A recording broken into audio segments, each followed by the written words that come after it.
Assalamualaikum warahmatullahi wabarakatuh. Perkenalkan, nama saya Siti Aisyah. Di video kali ini saya akan menjelaskan materi tentang panas, sifat, dan juga perubahan pada wujud benda. Yang pertama, saya akan membahas tentang panas. Panas merupakan suatu bentuk energi. Panas dari sinar matahari misalnya, yang dapat meningkatkan suhu tubuh kita dan membuat kita menjadi berkeringat. Nah, teman-teman tahu nggak sih apa yang dimaksud dengan suhu? Suhu merupakan istilah yang digunakan untuk menyatakan derajat.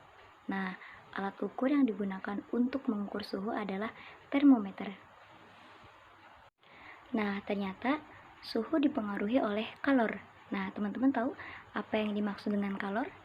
Kalor adalah energi dalam bentuk panas yang dapat mengalami perpindahan dari tempat bersuhu tinggi ke tempat yang suhunya lebih rendah. Nah, kalor memiliki satuan internasional yaitu joule.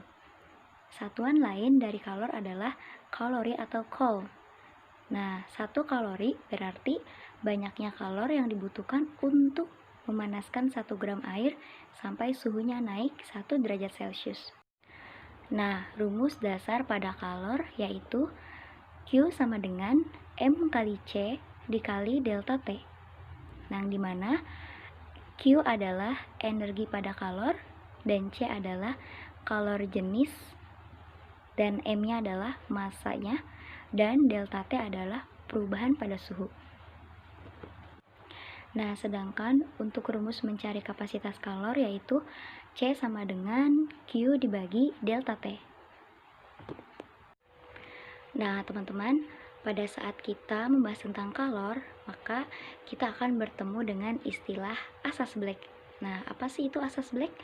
Jadi, pada tahun 1760, seorang ilmuwan asal Skotlandia yaitu bernama Joseph Black, beliau berhasil merumuskan suatu konsep tentang aliran kalor dari 2 zat yang berbeda suhu. Nah, konsep inilah yang disebut dengan asas Black. Asas Black menyatakan jumlah kalor yang dilepaskan oleh zat bersuhu tinggi sama dengan jumlah kalor yang diterima oleh zat bersuhu lebih rendah. Nah, secara sistematis dapat dinyatakan rumus untuk asas Black yaitu Q lepas sama dengan Q terima. Selanjutnya, adapun perpindahan pada kalor. Perpindahan kalor dibagi menjadi 3, yaitu ada konduksi, konveksi, dan juga radiasi. Baik, di sini saya akan menjelaskan tadi perpindahan kalor. Yang pertama yaitu konduksi.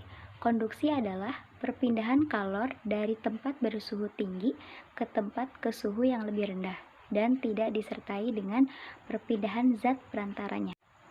Artinya, terjadi pertukaran energi kalor secara langsung. Nah, contoh dari konduksi ini bisa kita lihat yaitu saat kita meletakkan sendok di atas tutup panci yang sedang kita panaskan, maka semakin lama sendok akan ikut menjadi panas karena adanya aliran kalor dari tutup panci ke sendok. Dan yang kedua yaitu konveksi. Konveksi adalah perpindahan atau aliran kalor yang disertai perpindahan zat perantaranya. Contohnya, terbentuknya angin darat dan angin laut. Dan yang ketiga adalah radiasi. Radiasi adalah perpindahan kalor tanpa melalui zat perantara. Nah, contoh dari radiasi bisa kita lihat bahwa sinar matahari yang sampai ke bumi itu tidak membutuhkan medium apapun untuk dapat merambat. Nah, selanjutnya saya akan membahas tentang perubahan pada wujud benda. Perubahan pada wujud benda adalah sebuah perubahan zat yang terjadi secara termodinamika dan dari satu zat ke zat lainnya. Pergantian wujud zat bisa terjadi karena adanya peristiwa pelepasan maupun penyerapan kalor. Selanjutnya, saya akan membahas tentang macam-macam wujud benda dan sifatnya. Yang pertama itu ada benda cair. Benda cair adalah suatu zat atau benda yang memiliki volume tetap, namun bentuknya bisa berubah-ubah sesuai dengan tempat atau wadah yang digunakan. Selanjutnya, sifat-sifat pada benda cair. Yang pertama, bentuknya berubah-ubah sesuai dengan tempatnya, tetapi volumenya tetap. Yang kedua, permukaannya selalu datar dan menempati ruang. Lalu, dapat meresap melalui celah-celah kecil dan memiliki berat. Lalu, benda cair selalu mengalir dari tempat yang tinggi ke tempat yang lebih rendah dan menekan ke segala arah serta dapat melarutkan berbagai zat. Lalu, contoh pada benda cair bisa kalian lihat pada materi di atas, yaitu yang pertama ada air, ada susu, bensin, dan berbagai macam minuman yang ada di dalam sebuah wadah atau tempat. Selanjutnya, ada benda padat. Benda padat sering juga dikatakan sama dengan benda cair, karena benda padat adalah suatu zat atau benda yang memiliki bentuk serta volume yang tetap. Lalu, ada ciri-ciri pada benda padat atau sifat pada benda padat. Ya, yang pertama, mempunyai susunan partikel yang cukup rapat dan juga teratur. Dan yang kedua, gaya tarik-menarik yang terjadi antar partikel sangat kuat. Yang ketiga, gerak yang terjadi antar partikel sangat terbatas, cuman bergetar saja. Lalu, mempunyai bentuk dan volume yang tetap. Untuk contoh pada benda padat, bisa kalian lihat pada materi di atas. Itu contohnya ada pensil, ada buku, ada batu, kelereng, dan benda padat lainnya. Nah, selanjutnya yang ketiga ada benda gas. Benda gas diartikan sebagai benda yang memiliki volume serta bentuk yang selalu berubah-ubah sesuai dengan tempat atau wadahnya. Nah, di sini ada sifat-sifat pada benda gas. Yang pertama, mempunyai susunan partikel yang longgar dan juga tidak teratur. Yang kedua, gaya tarik-menarik yang terjadi antar partikel sangat lemah. Dan yang ketiga, gerak yang terjadi antar partikel juga sangat bebas. Lalu, bentuknya bisa berubah-ubah sesuai dengan wadahnya. Dan yang terakhir, mempunyai volume yang berubah dan tidak tetap.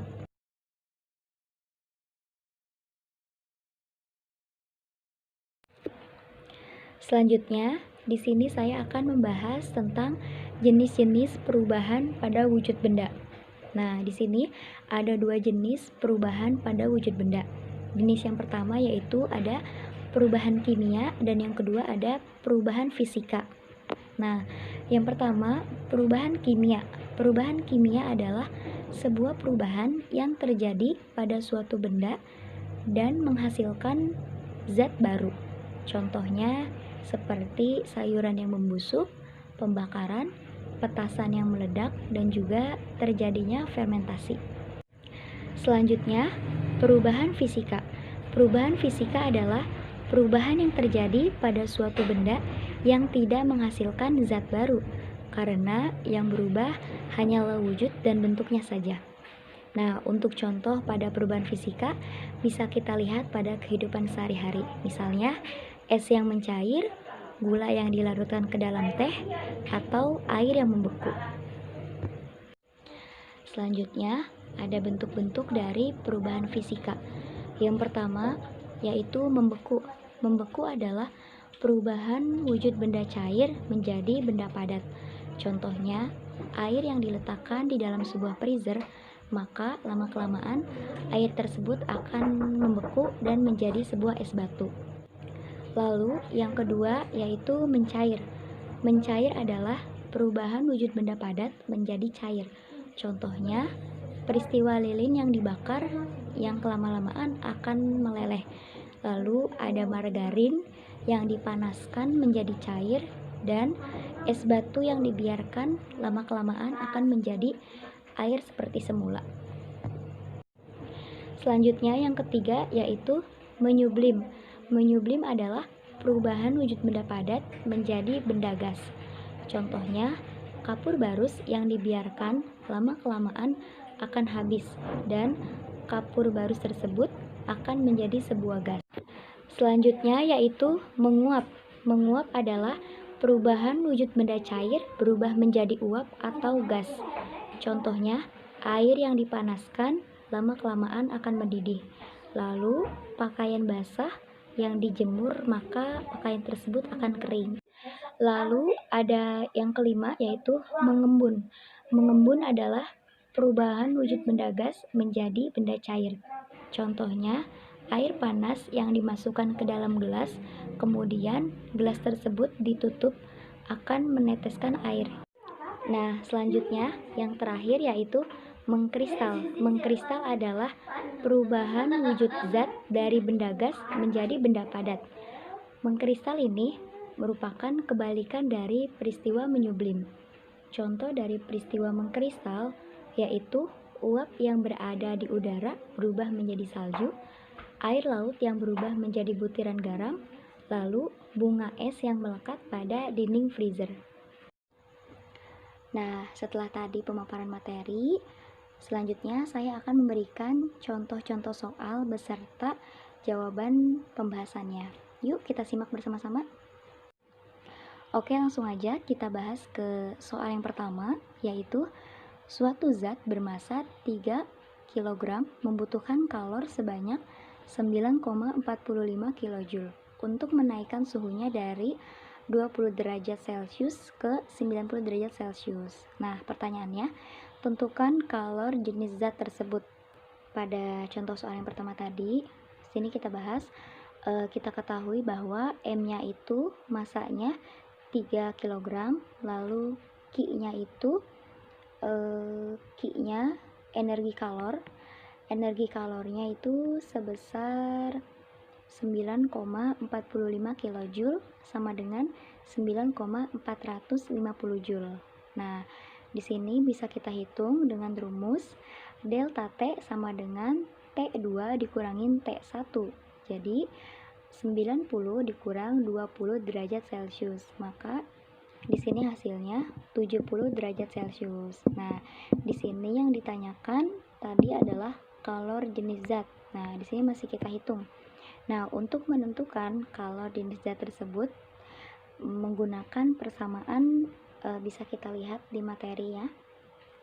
Rumusnya di situ ada C sama dengan Q dibagi massa dikali delta T, yaitu sama dengan 9,450 dibagi 3 dikali 70.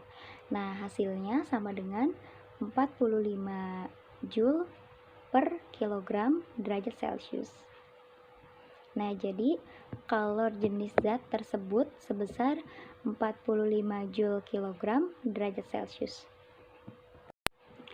Nah, selanjutnya untuk soal yang kedua, di sini untuk soal yang kedua yaitu soal cerita, yaitu tentang perubahan wujud pada benda. Nah, di sini soalnya minyak kelapa pada musim dingin dapat membeku. Nah, peristiwa minyak kelapa ini disebabkan oleh, nah di sini pembahasannya bisa kita lihat bahwa minyak kelapa berwujud cair dan minyak kelapa beku berwujud padat. Nah, perubahan wujud minyak kelapa dari cair menjadi padat disebabkan karena minyak kelapa melepaskan banyak kalor ke udara di sekitarnya. Maka minyak kelapa melepaskan kalor ke udara karena adanya perbedaan suhu antara minyak kelapa dengan udara, di mana suhu minyak kelapa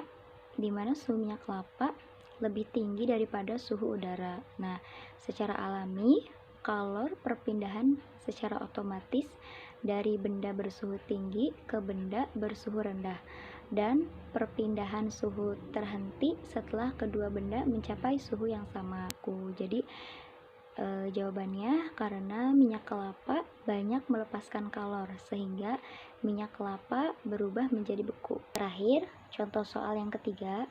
Di sini soalnya dalam suatu percobaan digunakan lempeng aluminium bermassa 2 kg dan untuk menaikkan suhu lempeng sebesar 2 derajat Celcius dibutuhkan kalor sebanyak 3600 Joule. Nah, pertanyaannya, tentukan kapasitas kalor lempeng tersebut. Oke, langsung aja kita bahas. Di sini sudah kita ketahui bahwa M-nya yaitu massanya sebesar 2 kg, lalu delta T-nya sama dengan 2 derajat Celcius, dan Q-nya di sini 3600 Joule. Nah, yang ditanyakan di sini adalah C-nya, yaitu kapasitas kalor lempeng. Nah, langsung aja untuk penyelesaiannya di sini. Untuk menentukan kapasitas kalor, kita harus mencari terlebih dahulu kalor jenisnya. Nah, untuk mencari kalor jenis, di sini rumusnya yaitu Q dibagi M dikali delta T sama dengan 3600 dibagi 2 dikali 2. Nah, hasilnya sama dengan 900 Joule kilogram derajat Celcius. Nah, itu tadi kalor jenisnya sudah kita dapat, yaitu sebesar 900 Joule kilogram derajat Celcius. Nah, selanjutnya setelah kita dapat kalor jenisnya, kemudian kita tentukan kapasitas kalornya. Nah, di sini untuk mencari kapasitas kalor, yaitu untuk mencari kapasitas kalor sama dengan C sama dengan M dikali C. Nah, jadi 2 tadi yang hasil 900 tadi dikalikan 2. Jadi 2 dikali 900 hasilnya menjadi 1800 Joule derajat Celcius. Nah, jadi kapasitas kalor lempeng tersebut sebesar 1800 Joule derajat Celcius. Oke teman-teman, itu tadi pemaparan materi yang dapat saya sampaikan. Kurang lebihnya mohon maaf. Semoga bermanfaat. Wassalamualaikum warahmatullahi wabarakatuh.